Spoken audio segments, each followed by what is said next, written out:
Expression libre, expression libre. Mesdames, Messieurs, bonsoir.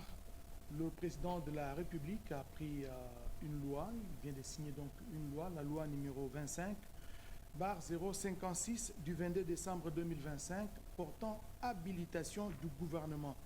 En voici l'exposé des motifs.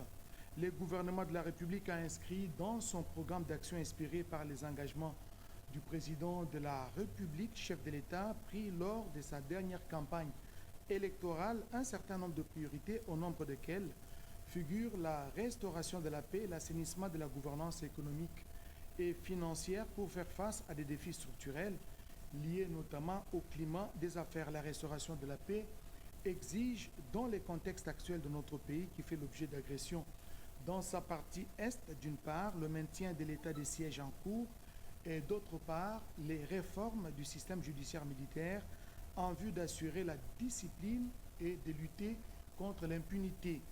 Quant à l'assainissement de la gouvernance, il y a lieu de relever l'impact négatif de la corruption et du détournement des deniers publics sur la gouvernance et sur la vie de la nation. La lutte contre ces fléaux devient plus qu'une urgence et recommande la mise en place d'un dispositif judiciaire moderne spécialisé à la répression des infractions économiques et financières ainsi que des autres comportements assimilés et complexes pouvant impliquer de mécanismes internationaux.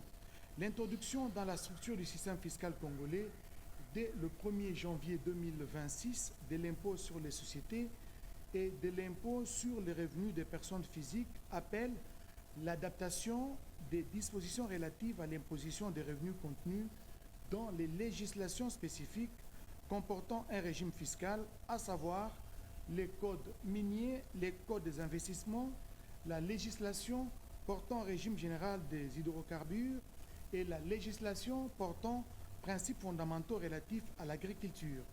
Face à cette urgence et tenant compte de l'immense des vacances parlementaires, le gouvernement de la République a, conformément à l'article 129 de la Constitution, sollicité du Parlement congolais l'habilitation pour prendre par ordonnance loi sur un certain nombre de matières se rapportant aux priorités indiquées ci-dessus, des mesures qui sont notamment du domaine de la loi. Considérant le bien fondé et la pertinence de la demande, l'Assemblée nationale et le Sénat estiment qu'il convient d'accorder au gouvernement de la République l'habilitation sollicitée qui doit être strictement limitée aux matières définies et pour la durée prévue par la présente loi. Telle est l'économie de la présente loi dont voici la teneur. Loi numéro 25, barre 056 du 22 décembre 2025 portant habilitation du gouvernement. L'Assemblée nationale et le Sénat ont adopté. Les présidents de la République promulguent la loi dont la teneur suit. Article 1er.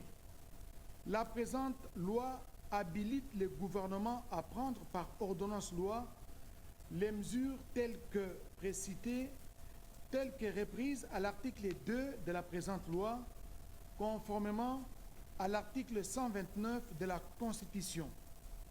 Article 2.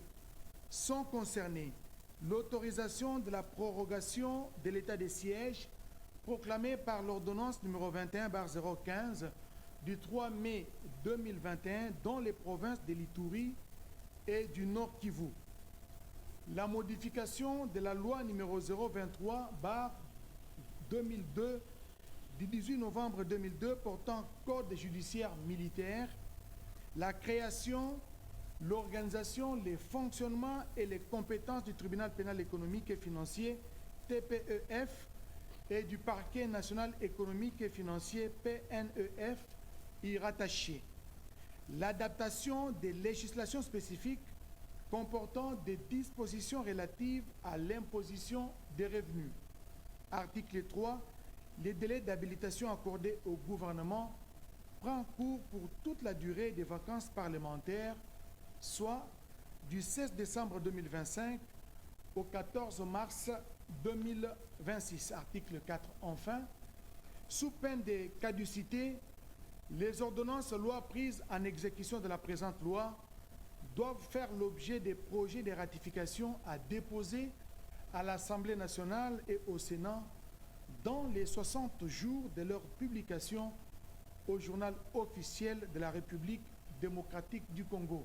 Article 5. La présente loi entre en vigueur à la date de sa promulgation, faite à Kinshasa le 22 décembre 2025. Félix Antoine Tshisekedi Tshilombo, pour copie certifiée conforme à l'original le 22 décembre 2025, le cabinet du président de la République, Anthony Kinzo Kamole, directeur de cabinet.